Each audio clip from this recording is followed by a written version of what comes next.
ये चुनाव विचारधारा का चुनाव है।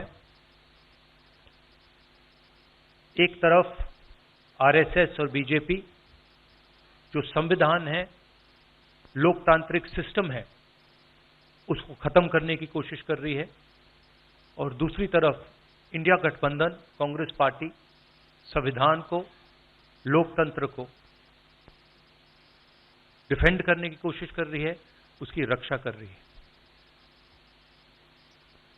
चुनाव में दो तीन बड़े मुद्दे हैं। सबसे बड़ा बेरोजगारी, दूसरे नंबर पर महंगाई, भागीदारी। मगर बीजेपी 24 घंटा डिस्ट्रैक्शन करने में लगी रहती है। कभी प्रधानमंत्री समुद्र के नीचे चले जाते हैं, कभी आसमान में सी प्लेन पे चले जाते हैं, मगर जो मुद्दे हैं उनके बारे में ना प्रधानमंत्री ना बीजेपी बात करती है।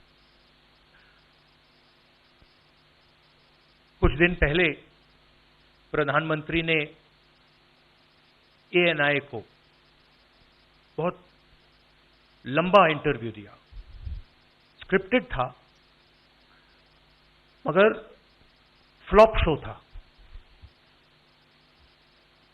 प्रधानमंत्री जी ने उसमें इलेक्टोरल बॉन्ड्स समझाने की कोशिश की।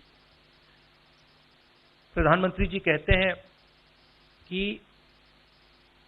इलेक्टोरल बॉन्ड्स का सिस्टम ट्रांसपेरेंसी के लिए लाया गया, राजनीति को साफ करने के लिए लाया गया। अगर ये सच है तो उस सिस्टम को सुप्रीम कोर्ट ने रद्द क्यों किया? और दूसरी बात, अगर आप ट्रांसपेरेंसी लाना चाहते थे तो जिन लोगों ने आपको पैसा दिया, बीजेपी को पैसा दिया, हजारों करोड़ रुपए दिए, उनका नाम आपने क्यों छुपाया था? और जिन तारीखों पे उन्होंने आपको पैसा दिया, उसको आपने क्यों छुपाया था? पता लगता है हजारों करोड़ रुपए का कॉन्ट्रैक्ट किसी कंपनी को मिलता है, उसके एकदम बाद वो कंपनी बीजेपी को पैसा देती है। सीबीआई की इंक्वायरी होती है, ईडी की इंक्वायरी होती है, किसी कंपनी पर शुरू होती है। उसके 10-15 दिन बाद कंपनी करोड़ों रुपए बीजेपी को देती है, और फिर सीबीआई की इंक्वायरी, ईडी की इंक्वायरी बंद हो जाती है। सड़क पे इसको एक्सटॉर्शन कहते हैं। एक्सटॉर्शन कहते हैं सड़क पे।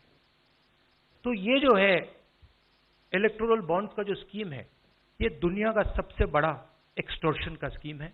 हिंदुस्तान के सारे बिजनेसमैन इस बात को समझते हैं, जानते हैं, और प्रधानमंत्री जितनी भी सफाई देना चाहें, कोई फर्क नहीं पड़ने वाला है, क्योंकि पूरा देश जानता है कि प्रधानमंत्री भ्रष्टाचार के चैंपियन है।